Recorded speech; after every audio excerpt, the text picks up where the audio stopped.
penyimpanan Android kalian penuh sampai nggak bisa buka aplikasi.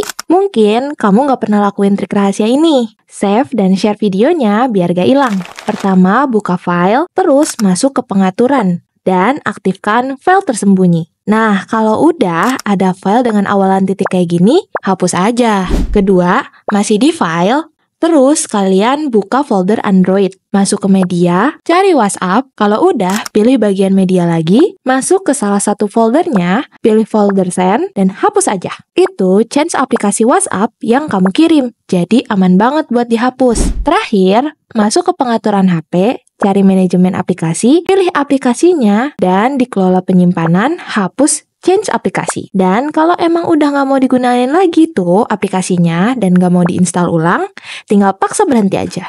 Lakuin trik ini seminggu sekali biar HP tetap fresh dan penyimpanan tetap aman. Jangan lupa follow Stekno buat tips keren lainnya.